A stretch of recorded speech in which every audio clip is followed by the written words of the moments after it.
Assalamualaikum warahmatullahi wabarakatuh. Apakah mungkin kejadiannya Nabi Nuh zaman dulu itu berada di Pulau Jawa dan terletak di Pulau Jawa di Nusantara Indonesia? Bisa kemungkinan besar terjadinya benar-benar di Pulau Jawa.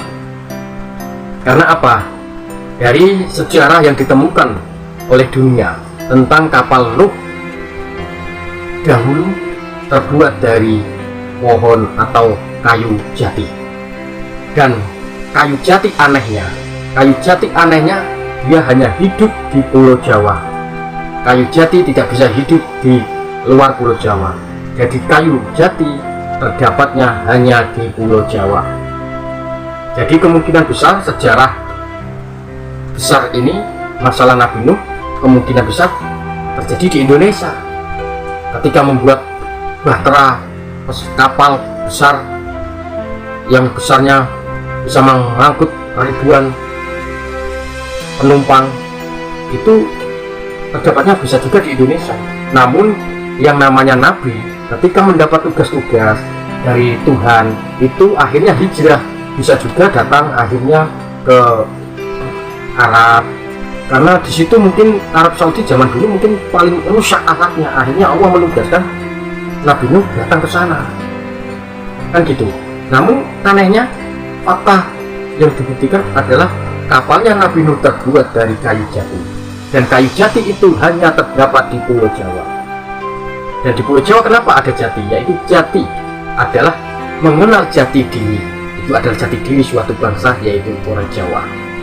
Mengenal jati diri dari manusia. Juga kemungkinan Nabi Adam dulu diciptakan dari tanah yang diambil Jibril, yang disuruh Allah mengambilnya. Juga bisa juga kemungkinan tanah Jawa yang diambil untuk membuat manusia pertama kali, yaitu Adam. Karena apa? Allah sudah bilang bahwa untuk membuat manusia, Jibril disuruh turun ke dunia untuk mengambil tanah yang paling subur yang ada di dunia. Kalau bisa diteliti, di seluruh dunia tanah yang paling subur hanyalah di Pulau Jawa, yaitu Indonesia. Tongkat kayu pohon aja ditangkap bisa jadi hidup, kan gitu. Itulah tanah yang paling subur. Kemungkinan Adam pun turunnya di Pulau Jawa, di tanah Jawa Indonesia ini.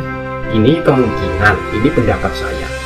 Kalau seandainya ada yang berpendapat lain, ya silahkan. Ini kan pendapat saya, kemungkinan bisa terjadi karena orang Jawa sejak dulu belajarnya untuk mengenal diri dan mengenal Tuhan Sang Yang Agung, Sang Yang Pencipta Jagat Raya, yaitu Tuhan Yang Maha Esa, Allah. Ketika kita sudah kembali menjadi jati diri kita, menjadi jati diri yang sesungguhnya, maka kita akan dapat mengenal yang namanya Tuhan. Maka dari itu saya sampai saat ini masih penasaran apakah itu benar sejarah ini terjadinya di Pulau Jawa. Nabi Adam turunnya di Pulau Jawa, terciptanya dari tanah Jawa. Bahkan kapalnya Nabi Nuh pun kemungkinan juga berada di Pulau Jawa. Karena apa? Kayunya kayu jati. Cukup sekian. Ketika ada salah kata, saya mohon maaf yang sebesar-besarnya. Wassalamualaikum warahmatullahi wabarakatuh. Salam toleransi untuk semuanya. Damai Indonesia.